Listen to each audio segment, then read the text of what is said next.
Søren Kierkegaard was born in 1813 in Copenhagen, a small but culturally active city within the Danish kingdom. His life unfolded quietly, without political office, public power, or revolutionary action. Yet beneath this outward calm was a persistent inner struggle that shaped his thought and ultimately transformed modern philosophy. Kierkegaard lived most of his life in isolation, driven by anxiety, faith, and a profound sense of loneliness that he believed defined the human condition. He was born into a wealthy but deeply troubled family. His father, Michael Pedersen Kierkegaard, was a successful businessman, but also a man haunted by guilt and religious fear. As a child, Michael had once cursed God while starving on the Jutland Heath, and he later came to believe this act had doomed his family. He raised Søren in an atmosphere of intense religiosity, sorrow, and moral seriousness. From an early age, Kierkegaard absorbed the idea that existence itself was burdened by sin, responsibility, and inward struggle. Kierkegaard was a frail and introspective child. He rarely played with other children and spent much of his time reading, walking, and reflecting. His sharp intelligence was evident early, but so was his tendency toward melancholy. He developed a habit of constant self-examination, scrutinizing his motives, emotions, and beliefs. This inward focus would later become the foundation of his philosophy.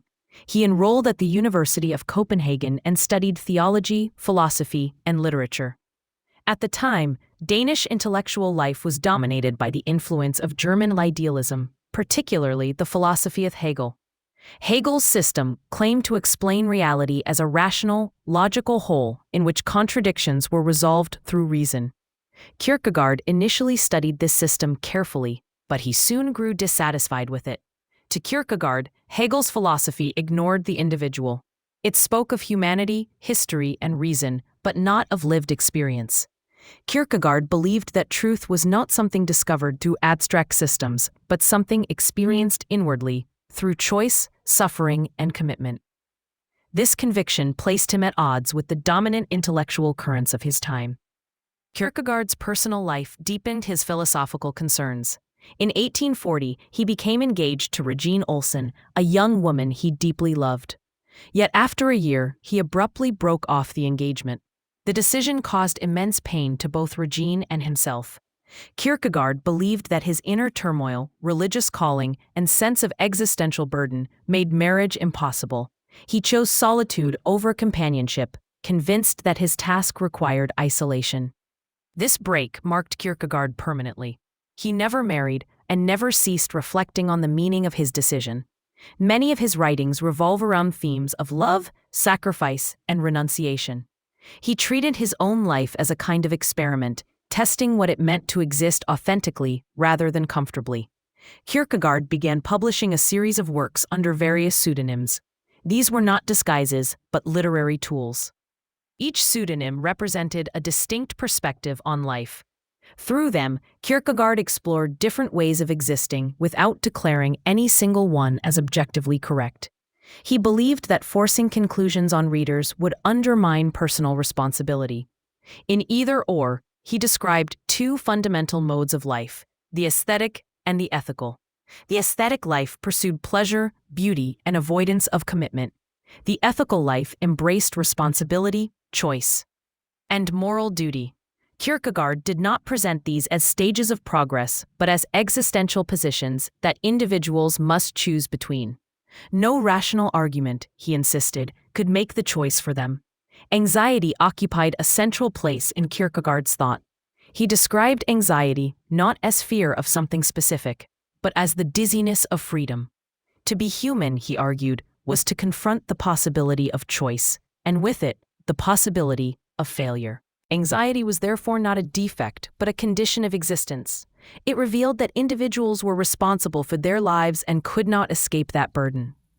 Kierkegaard extended this analysis into his understanding of faith.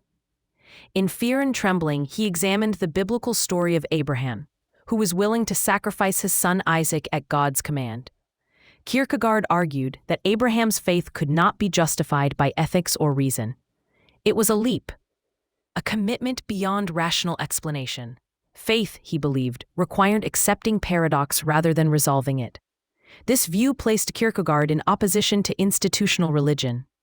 The Danish Lutheran Church, closely tied to the state, presented Christianity as a set of doctrines and moral norms. Kierkegaard saw this as a betrayal of genuine faith.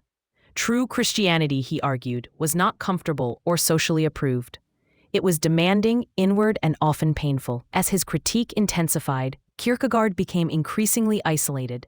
He launched a public attack on the church and its leaders, accusing them of turning faith into routine and conformity. This criticism made him unpopular and even ridiculed in Copenhagen. Newspapers mocked his appearance and mannerisms, turning him into a public curiosity. Kierkegaard endured this hostility with bitterness, but also with grim resolve. Loneliness became both his condition and his subject. He believed that each individual stood alone before God, unable to rely on institutions, crowds, or inherited beliefs. This solitude was not meant to be comforting. It was meant to force honesty. Kierkegaard rejected the idea that meaning could be borrowed from society. It had to be chosen inwardly, at great personal cost. In his later years, Kierkegaard's health declined. He continued writing relentlessly, producing works that examined despair, selfhood, and the relationship between the finite and the infinite. He described despair as the failure to become oneself, whether by denying one's limitations or by refusing responsibility for freedom. Like anxiety, despair was not merely psychological, but existential. Kierkegaard collapsed in the street in 1855 and was taken to a hospital, where he died weeks later at the age of 42. He refused communion from a church he no longer trusted. His death passed quietly, with little recognition of his importance. At the time, he was seen as a strange, marginal figure rather than a major thinker. Only later did Kierkegaard's influence become clear. His focus on individuality, anxiety, choice, and faith laid the groundwork for existentialism. Thinkers such as Nietzsche, Heidegger, and Sartre would later grapple with themes he had articulated in isolation decades earlier. Kierkegaard did not offer solutions or systems. He offered confrontation. Søren Kierkegaard's life was marked by inward struggle rather than outward achievement. He transformed anxiety into insight, loneliness into philosophy, and faith into a personal risk rather than a social comfort. His work remains a reminder that the most profound questions of existence cannot be solved collectively. They must be lived, alone, by each individual who dares to take them seriously.